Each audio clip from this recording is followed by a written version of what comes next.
여러분들 이 사진이 뭐라고 생각이 드십니까? 이게 바로 그 조선시대 때 찍힌 사진인데 내시들의 그 신체 검사를 하는 모습이라고 합니다. 어떻게 보면은 그 내시들이 그 남성의 그런 거를 다시 가질 수도 있어가지고 이렇게 중간중간 검사를 했다고 합니다. 사진으로 남겨져가지고 아직까지도 우리에게 그때 당시에 재미난 모습을 보여주는 거죠. 무서울 수도 있고 어떻게 보면은 해괴망측한 사진이라고 여러분들이 생각을 하실 수가 있으실 거예요. 그럼 내시 어떻게 How to be 내시 이렇게 제목을 써놨는데 내시가 되는 방법을 알아보겠습니다. 먼저 선발 과정에 들어섭니다. 거세를 했다고요? 모두 환관이 될 수 있었던 것은 아니었습니다. 신체 검사와 구두 시험을 통해 선발된, 요즘 우리의 그 면접 보는 거랑 똑같죠. 신체 검사와 구두 시험을 통해 선발된 어린 이 예비 환관들은요, 평소 내시부에서 잔심부름을 하면서 기본 소양을 쌓게 됩니다. 그러다가 물고문과 같은 인내력 테스트를 받기도 하는데요. 여러분들 갑자기 뜬금없이 왜 이런 소리가 나오냐 생각을 하시겠죠. 이 물고문과 같은 인내력 테스트를 왜 받냐면요, 왕의 가족들을 위해 목숨을 바치고 어떠한 상황에서도 비밀을 지키는 그러한 제목이 될 수 있음을 테스트하는 과목이라고 합니다. 왕과 왕의 가족들을 모시게 되니까는 나중에 위급한 상황에서도 비밀을 지킬 수가 있겠느냐, 그런 거를 테스트하기 위해서 이런 물고문도 받았다고 합니다. 정말 힘들어요. 내시 우리가 쉽게 그거 두 짝만 떼면 아무나 될 줄 알았는데 혹독한 시련이 있는 겁니다. 여러분들이 가혹하다고 생각할 수도 있지만요, 조선의 환관 테스트는요 중국에 비하면 그나마 양반이라고 합니다. 왜냐면요, 중국은요 이 환관 응시율이 3,000명 모집에 2만 명이 지원을 했다고 합니다. 요즘 우리 여러분들이 대기업 응시하는 그런 경쟁률이랑 비슷해요.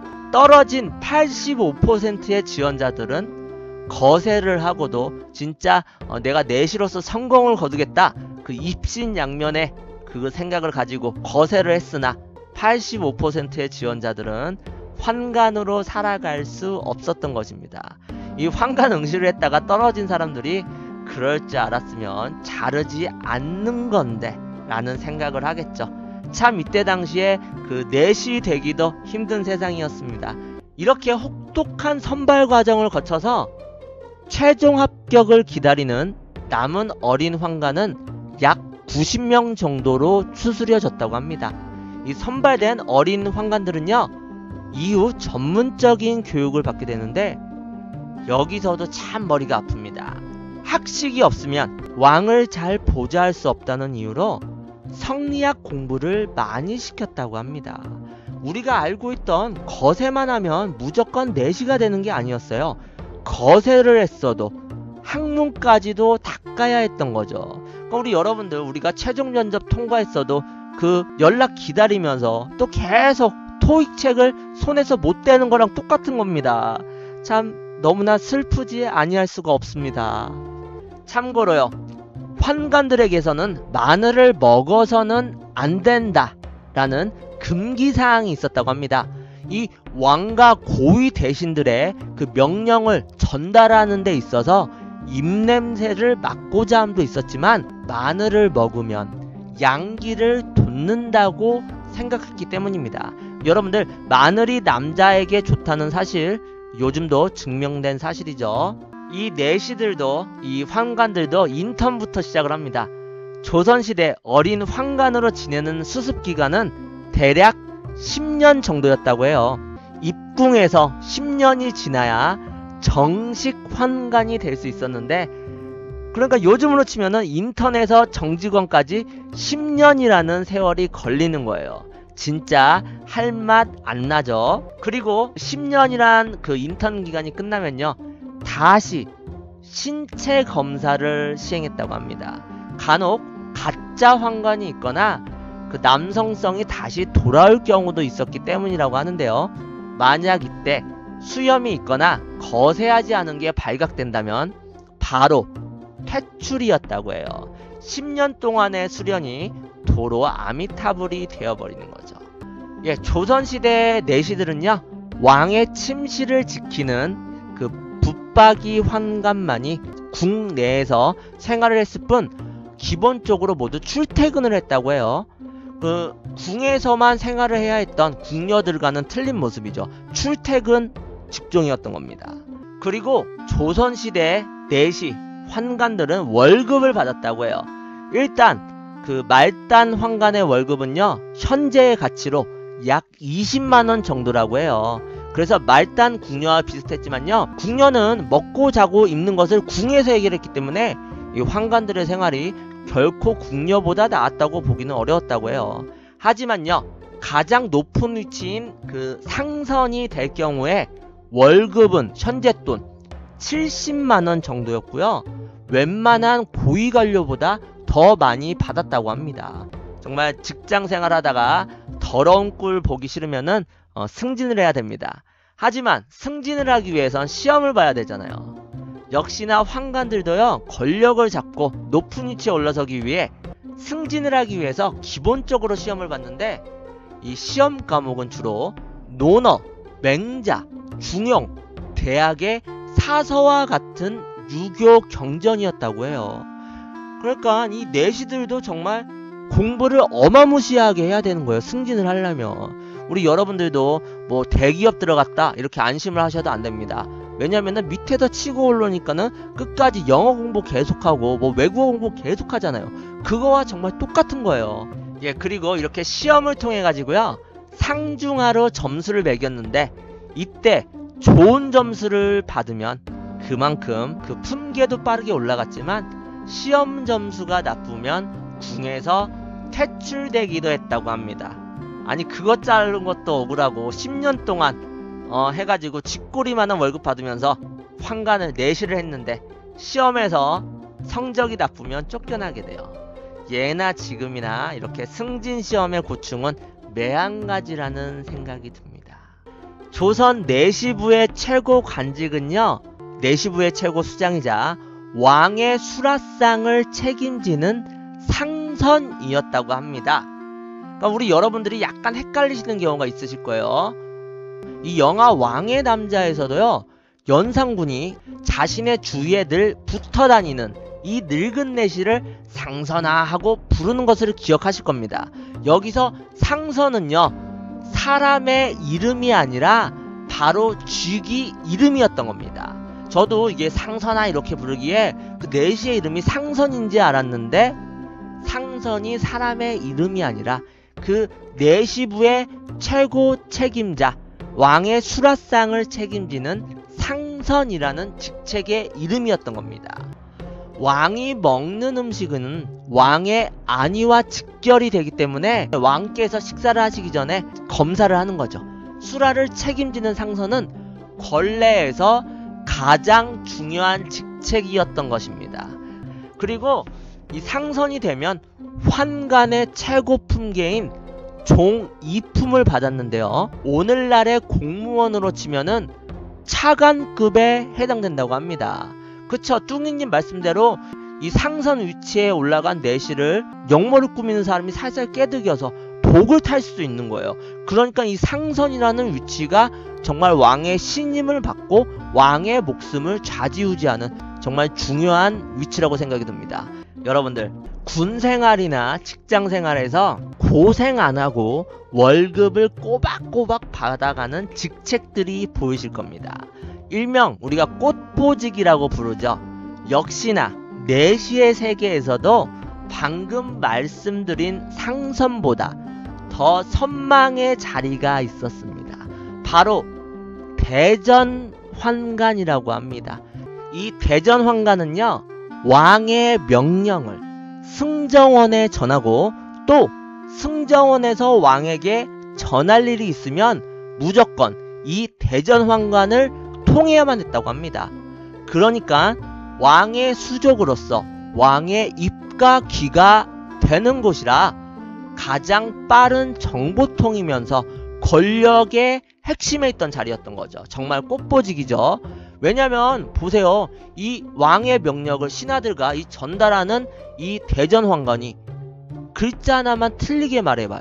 어마무시한 일이 전해지는 겁니다.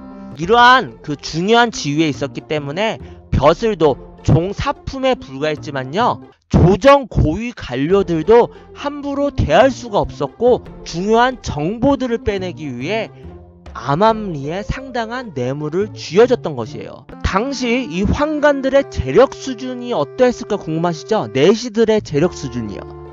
이게 바로 현재 경기도 남양주시의 영화 촬영소의 사극 세트라고 합니다. 본체, 안채, 사랑채, 별당, 문간채까지 화려한 형세를 자랑하는 이 실제 저택은요, 어느 고관이 살았던 곳이 아니라 18세기 한 환관이 소유하던 집이었다고 해요. 이게 아직까지도 내려오고 있는 겁니다. 그 고래등 같은 기와집이라는 말이 있잖아요. 정말 이 환관이 이 고래등 같은 귀화집에서 안위를 누렸던 겁니다. 근데 평민이나 천민들이 출세를 하고 권력을 잡을 수 있었던 길은 바로 이렇게 환관이 돼서 권력을 잡을 수밖에 없었던 거예요. 누구나 권력과 재산의 유무를 떠나서 세월 앞에서는 어찌할 수가 없습니다. 이 조선 환관들은요, 역시 그 요즘과 같은 정년 제도는 없었지만요, 나이가 들어서 더 이상 활동할 수 없으면은 곧 골 밖으로 나와야 했다고 해요. 하지만 이렇게 아까 말씀드린 것처럼 노후보장, 연금이 나옵니다.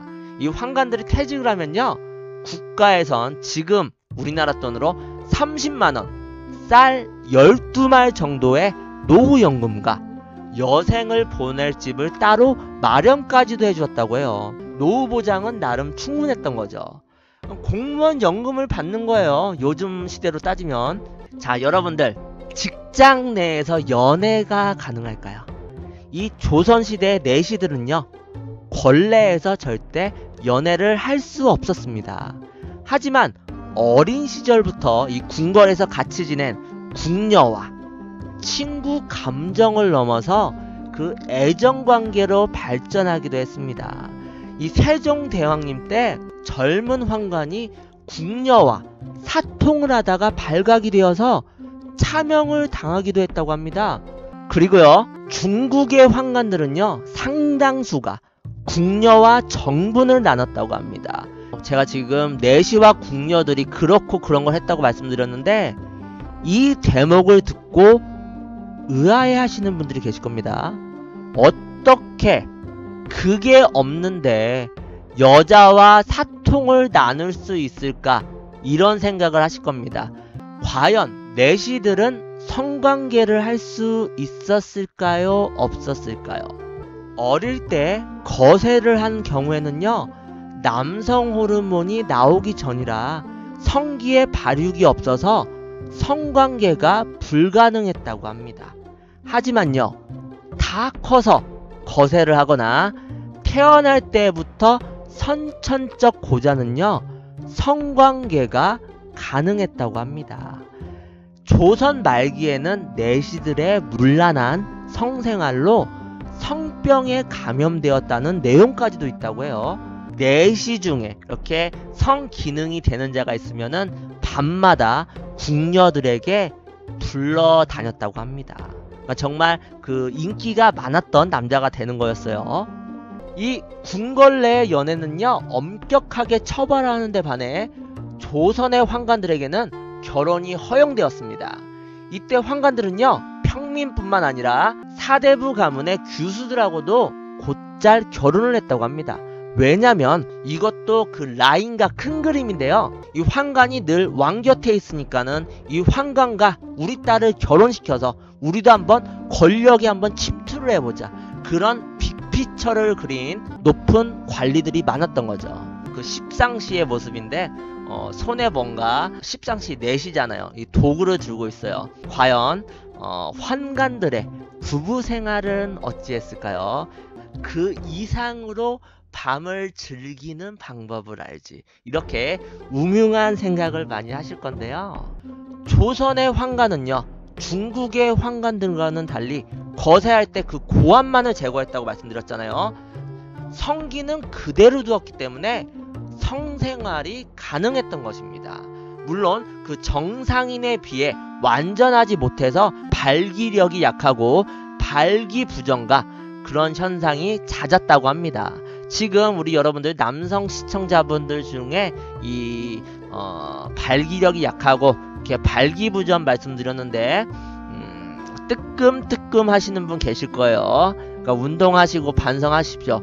우리 여러분들이 직장도 구했고 월급도 받고 이제 결혼까지 했어요. 그러면 이제 아기를 낳아야겠죠. 이 내시들도 자식이 있었을까요, 여러분들? 결혼을 하고 벼슬에 오르면요, 조선시대 대부분 환관들은요 대를 잇기 위해 양자를 드렸다고 합니다. 왜냐하면 내시도 제삿밥은 먹어야 하잖아요. 그래서 양자는요 문중에서 고자가 된 어린아이를 데리고 오는 것이 원칙이었으나 처가나 다른 집안의 아이를 데리고 오는 경우가 더 많았다고 해요. 그러면요 이 환관들의 족보인 양세계부에 올렸는데요, 재밌는 것은 이런 식으로 양자가 되더라도요 그 아이의 본래 본관과 성씨를 그대로 사용했다고 해요. 그러니까 제가 만약에 김씨라고 쳐봐요. 제가 김씨인데 내시입니다. 근데 이씨라는 남자의 아이를 제가 양자로 삼았어요. 이 아이가 제 성 김씨를 따르지 않고 본래 성인 이씨를 그대로 쓰는 겁니다. 그래가지고 재밌는 점이 환관들의 족보를 보면 성이 제각각 틀리다고 합니다. 이것도 어떻게 보면 참 재미난 사실이고요.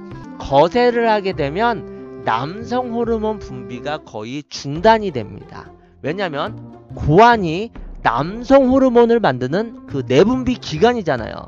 하지만 이렇게 거세를 해서 남성 호르몬이 없어지면 수염이 안 납니다. 그리고 근육량이 줄고 체지방은 많아지고 골 밀도가 떨어지게 돼요. 한마디로 그 여성적인 몸이 되는 거죠. 또한 성욕이 떨어지고 후유증으로 기억력이 감퇴되거나 가슴이 나오고 감정 컨트롤이 어렵고 방향 감각까지도 상실된다고 합니다. 이렇게 싹둑하면은 좋은 점도 분명 있어요.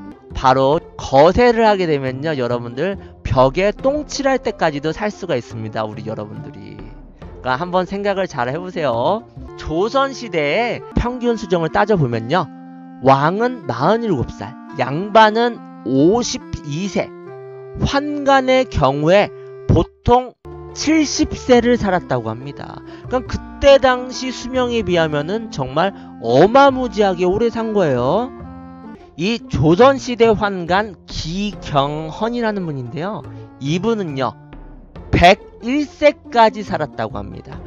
헌종 12년인 1670년도에 태어나서 숙종, 경종을 거쳐 영종 48년인 1771년에 세상을 떠나게 됩니다. 당시나 지금이나 이렇게 상상하기도 어려울 정도로 장수를 했던 겁니다. 아까 말씀드렸다시피 조선 역대 임금의 평균 수명은 47살이었어요. 근데 이 기경헌은 숙종, 경종, 영조를 이 3명의 임금을 모신 겁니다. 최고 직위가 종 2품까지 올라 부기 영화까지도 누렸어요. 그리고 조선시대 환관인 홍인보라는 사람도 영조 때 태어나서 정조, 순조를 거쳐 헌종 때 100살의 나이로 숨졌다고 합니다. 그러니까 여러분들 그거 지금 쓸데도 없는데 이렇게 자르시면은 요즘은 또 그 의학기술이 발달했기 때문에 100세를 넘어서도 살 수가 있어요. 그러니까 우리 여러분들 한번 진지하게 고려를 해보십시오. 이렇게 오늘은 환관이 어떻게 태어났고 그들이 어떠한 고초를 겪었고 나중에는 어떠한 삶을 살았느냐 이런 거에 대해서 알아봤는데, 이렇게 내시가 되기가 힘들었던 것을 알려드리기 위했지만 바로 그때 당시에 남자의 그 중요한 것까지도 포기하면서 내시를 선택했던 그들의 모습과 요즘 우리가 취직하기 위해서, 성공하기 위해서 정말 아까운 청춘을 모든 것에 쏘아붓는 이런 모습이 너무나 비슷하다고 생각이 듭니다. 우리 여러분들, 이 사람들은 그것까지도 버리면서 내시를 선택했는데 우리는 포기하지 않고 노력만 하면 되잖아요. 그래서 우리 여러분들께도 정말 좋은 결과가 취직이나 뭐든지 간에 좋은 결과가 있길 빌겠습니다. 오늘 얘기 여기까지고요. 이렇게 재밌게 경청해 주셔서 너무나 감사합니다.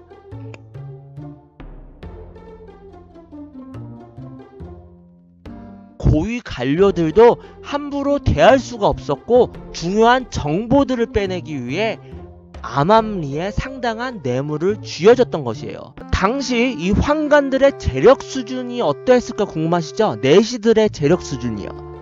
이게 바로 현재 경기도 남양주시의 영화 촬영소의 사극 세트라고 합니다.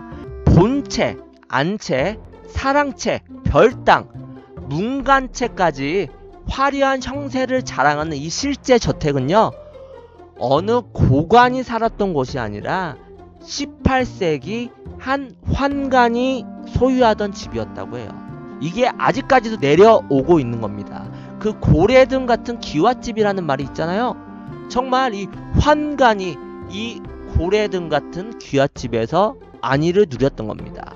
근데 평민이나 천민들이 출세를 하고 권력을 잡을 수 있었던 길은 바로 이렇게 환관이 돼서 권력을 잡을 수밖에 없었던 거예요. 누구나 권력과 재산의 유무를 떠나서 세월 앞에서는 어찌할 수가 없습니다. 이 조선 환관들은요, 역시 그 요즘과 같은 정년 제도는 없었지만요, 나이가 들어서 더 이상 활동할 수 없으면은 곧 골 밖으로 나와야 했다고 해요. 하지만 이렇게 아까 말씀드린 것처럼 노후보장, 연금이 나옵니다. 이 환관들이 퇴직을 하면요, 국가에선 지금 우리나라 돈으로 30만원, 쌀 12말 정도의 노후연금과 여생을 보낼 집을 따로 마련까지도 해주었다고 해요. 노후보장은 나름 충분했던 거죠. 공무원 연금을 받는 거예요, 요즘 시대로 따지면. 자, 여러분들, 직장 내에서 연애가 가능할까요? 이 조선시대의 내시들은요, 권례에서 절대 연애를 할 수 없었습니다. 하지만 어린 시절부터 이 궁궐에서 같이 지낸 궁녀와 친구 감정을 넘어서 그 애정관계로 발전하기도 했습니다. 이 세종대왕님 때 젊은 환관이 궁녀와 사통을 하다가 발각이 되어서 차명을 당하기도 했다고 합니다. 그리고요, 중국의 환관들은요, 상당수가 궁녀와 정분을 나눴다고 합니다. 제가 지금 내시와 궁녀들이 그렇고 그런 걸 했다고 말씀드렸는데, 이 대목을 듣고 의아해 하시는 분들이 계실 겁니다. 어떻게 그게 없는데 여자와 사통을 나눌 수 있을까?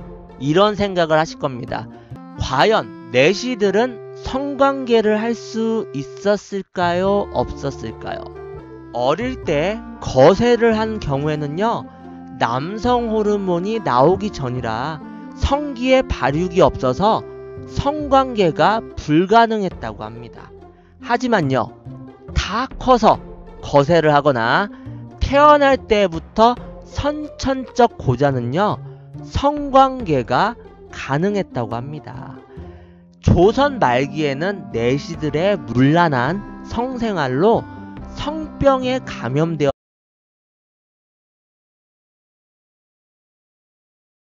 여러분들, 이 사진이 뭐라고 생각이 드십니까? 이게 바로 그 조선시대 때 찍힌 사진인데, 내시들의 그 신체 검사를 하는 모습이라고 합니다. 어떻게 보면은 그 내시들이 그 남성의 그런 거를 다시 가질 수도 있어가지고 이렇게 중간중간 검사를 했다고 합니다. 사진으로 남겨져가지고 아직까지도 우리에게 그때 당시에 재미난 모습을 보여주는 거죠. 무서울 수도 있고 어떻게 보면은 해괴망측한 사진이라고 여러분들이 생각을 하실 수가 있으실 거예요. 그럼 내시, 어떻게 How to be 내시, 이렇게 제목을 써놨는데, 내시가 되는 방법을 알아보겠습니다. 먼저 선발 과정에 들어섭니다. 거세를 했다고요? 모두 환관이 될 수 있었던 것은 아니었습니다. 신체 검사와 구두 시험을 통해 선발된, 요즘 우리의 그 면접 보는 거랑 똑같죠. 신체 검사와 구두 시험을 통해 선발된 어린 이 예비 환관들은요, 평소 내시부에서 잔심부름을 하면서 기본 소양을 쌓게 됩니다. 그러다가 물고문과 같은 인내력 테스트를 받기도 하는데요. 아니, 여러분들 갑자기 뜬금없이 왜 이런 소리가 나오냐 생각을 하시겠죠. 이 물고문과 같은 인내력 테스트를 왜 받냐면요, 왕과 왕의 가족들을 위해 목숨을 바치고 어떠한 상황에서도 비밀을 지키는 그러한 제목이 될 수 있음을 테스트하는 과목이라고 합니다. 왕과 왕의 가족들을 모시게 되니까는 나중에 위급한 상황에서도 비밀을 지킬 수가 있겠느냐, 그런 거를 테스트하기 위해서 이런 물고문도 받았다고 합니다. 정말 힘들어요. 내시 우리가 쉽게 그거 두 짝만 떼면 아무나 될 줄 알았는데 혹독한 시련이 있는 겁니다. 여러분들이 가혹하다고 생각할 수도 있지만요, 조선의 환관 테스트는요, 중국에 비하면 그나마 양반이라고 합니다. 왜냐면요, 중국은요, 이 환관 응시율이 3,000명 모집에 2만 명이 지원을 했다고 합니다. 요즘 우리 여러분들이 대기업 응시하는 그런 경쟁률이랑 비슷해요. 떨어진 85%의 지원자들은 거세를 하고도 진짜 내가 내시로서 성공을 거두겠다, 그 입신양면의 그 생각을 가지고 거세를 했으나 85%의 지원자들은 환관으로 살아갈 수 없었던 것입니다. 이 환관 응시를 했다가 떨어진 사람들이 그럴 줄 알았으면 자르지 않는 건데 라는 생각을 하겠죠. 참 이때 당시에 그 내시 되기도 힘든 세상이었습니다. 이렇게 혹독한 선발 과정을 거쳐서 최종 합격을 기다리는 남은 어린 환관은 약 90명 정도로 추스려졌다고 합니다. 이 선발된 어린 환관들은요, 이후 전문적인 교육을 받게 되는데 여기서도 참 머리가 아픕니다. 학식이 없으면 왕을 잘 보좌할 수 없다는 이유로 성리학 공부를 많이 시켰다고 합니다. 우리가 알고 있던 거세만 하면 무조건 내시가 되는 게 아니었어요. 거세를 했어도 학문까지도 닦아야 했던 거죠. 그러니까 우리 여러분들, 우리가 최종 면접 통과했어도 그 연락 기다리면서 또 계속 토익 책을 손에서 못 대는 거랑 똑같은 겁니다. 참 너무나 슬프지 아니할 수가 없습니다. 참고로요, 환관들에게서는 마늘을 먹어서는 안 된다 라는 금기사항이 있었다고 합니다. 이 왕과 고위 대신들의 그 명령을 전달하는 데 있어서 입냄새를 막고자 함도 있었지만 마늘을 먹으면 양기를 돋는다고 생각했기 때문입니다. 여러분들, 마늘이 남자에게 좋다는 사실 요즘도 증명된 사실이죠. 이 내시들도, 이 환관들도 인턴부터 시작을 합니다. 조선시대 어린 환관으로 지내는 수습기간은 대략 10년 정도였다고 해요. 입궁에서 10년이 지나야 정식 환관이 될 수 있었는데, 그러니까 요즘으로 치면은 인턴에서 정직원까지 10년이라는 세월이 걸리는 거예요. 진짜 할 맛 안 나죠. 그리고 10년이란 그 인턴 기간이 끝나면요, 다시 신체 검사를 시행했다고 합니다. 간혹 가짜 환관이 있거나 그 남성성이 다시 돌아올 경우도 있었기 때문이라고 하는데요.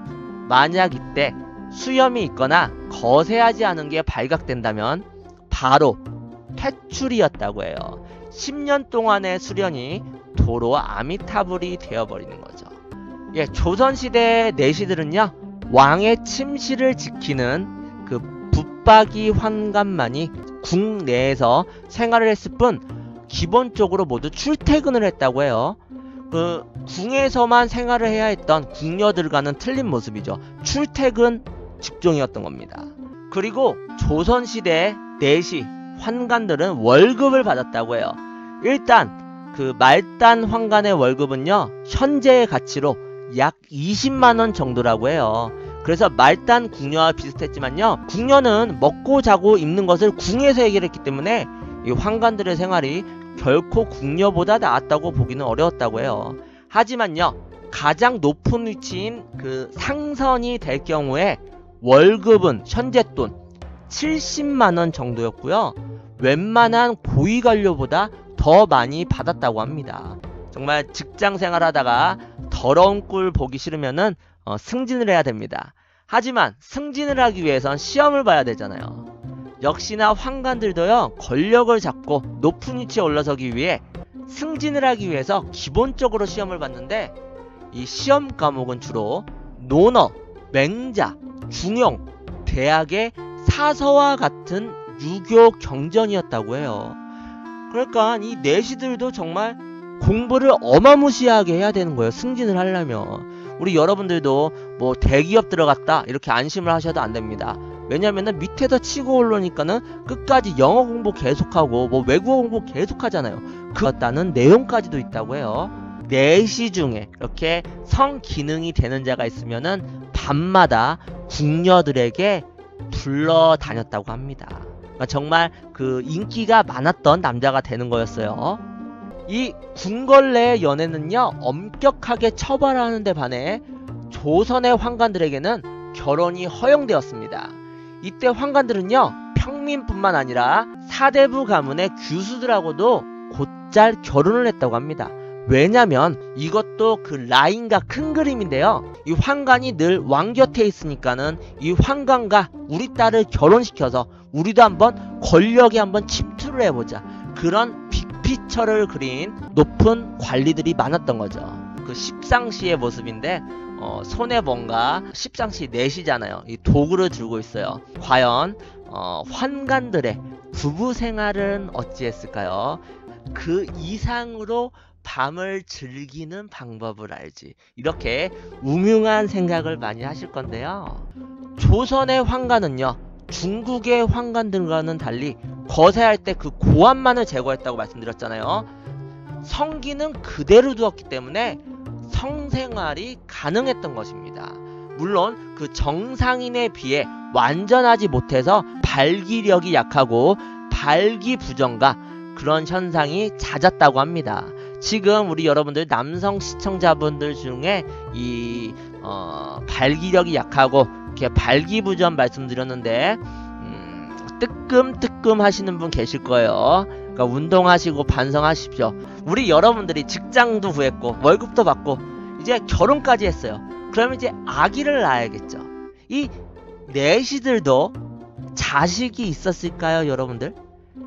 결혼을 하고 벼슬에 오르면요, 조선시대 대부분 환관들은요, 대를 잇기 위해 양자를 드렸다고 합니다. 왜냐하면 내시도 제삿밥은 먹어야 하잖아요. 그래서 양자는요, 문중에서 고자가 된 어린아이를 데리고 오는 것이 원칙이었으나 처가나 다른 집안의 아이를 데리고 오는 경우가 더 많았다고 해요. 그러면요, 이 환관들의 족보인 양세계부에 올렸는데요, 재밌는 것은 이런 식으로 양자가 되더라도요, 그 아이의 본래 본관과 성씨를 그대로 사용했다고 해요. 그러니까 제가 만약에 김씨라고 쳐봐요. 제가 김씨인데 내시입니다. 근데 이씨라는 남자의 아이를 제가 양자로 삼았어요. 이 아이가 제 성 김씨를 따르지 않고 본래 성인 이씨를 그대로 쓰는 겁니다. 그래가지고 재밌는 점이 환관들의 족보를 보면 성이 제각각 틀리다고 합니다. 이것도 어떻게 보면 참 재미난 사실이고요. 거세를 하게 되면 남성 호르몬 분비가 거의 중단이 됩니다. 왜냐면 고환이 남성 호르몬을 만드는 그 내분비 기관이잖아요. 하지만 이렇게 거세를 해서 남성 호르몬이 없어지면 수염이 안 납니다. 그리고 근육량이 줄고 체지방은 많아지고 골밀거와 정말 똑같은 거예요. 예, 그리고 이렇게 시험을 통해 가지고요, 상중하로 점수를 매겼는데 이때 좋은 점수를 받으면 그만큼 그 품계도 빠르게 올라갔지만 시험 점수가 나쁘면 궁에서 퇴출되기도 했다고 합니다. 아니 그것 자른 것도 억울하고 10년 동안 해가지고 쥐꼬리만한 월급 받으면서 환관을 내시를 했는데 시험에서 성적이 나쁘면 쫓겨나게 돼요. 예나 지금이나 이렇게 승진 시험의 고충은 매한가지라는 생각이 듭니다. 조선 내시부의 최고 관직은요, 내시부의 최고 수장이자 왕의 수라상을 책임지는 상선이었다고 합니다. 그러니까 우리 여러분들이 약간 헷갈리시는 경우가 있으실 거예요. 이 영화 왕의 남자에서도요, 연산군이 자신의 주위에 늘 붙어 다니는 이 늙은 내시를 상선아 하고 부르는 것을 기억하실 겁니다. 여기서 상선은요, 사람의 이름이 아니라 바로 쥐기 이름이었던 겁니다. 저도 이게 상선아 이렇게 부르기에 그 내시의 이름이 상선인지 알았는데, 상선이 사람의 이름이 아니라 그 내시부의 최고 책임자, 왕의 수라상을 책임지는 상선이라는 직책의 이름이었던 겁니다. 왕이 먹는 음식은 왕의 안위와 직결이 되기 때문에 왕께서 식사를 하시기 전에 검사를 하는 거죠. 수라를 책임지는 상선은 권례에서 가장 중요한 직책이었던 것입니다. 그리고 이 상선이 되면 환관의 최고 품계인 종 2품을 받았는데요, 오늘날의 공무원으로 치면은 차관급에 해당된다고 합니다. 그쵸, 뚱이님 말씀대로 이 상선 위치에 올라간 내시를 역모를 꾸미는 사람이 살살 깨득여서 독을 탈 수도 있는 거예요. 그러니까 이 상선이라는 위치가 정말 왕의 신임을 받고 왕의 목숨을 좌지우지하는 정말 중요한 위치라고 생각이 듭니다. 여러분들, 군생활이나 직장생활에서 고생 안하고 월급을 꼬박꼬박 받아가는 직책들이 보이실 겁니다. 일명 우리가 꽃보직이라고 부르죠. 역시나 내시의 세계에서도 방금 말씀드린 상선보다 더 선망의 자리가 있었습니다. 바로 대전환관이라고 합니다. 이 대전환관은요, 왕의 명령을 승정원에 전하고 또 승정원에서 왕에게 전할 일이 있으면 무조건 이 대전환관을 통해야만 했다고 합니다. 그러니까 왕의 수족으로서 왕의 입과 귀가 되는 곳이라 가장 빠른 정보통이면서 권력의 핵심에 있던 자리였던 거죠. 정말 꽃보직이죠. 왜냐면 보세요, 이 왕의 명령을 신하들과 이 전달하는 이 대전환관이 글자 하나만 틀리게 말해봐요, 어마무시한 일이 전해지는 겁니다. 이러한 그 중요한 지위에 있었기 때문에 벼슬도 종 4품에 불과했지만요, 조정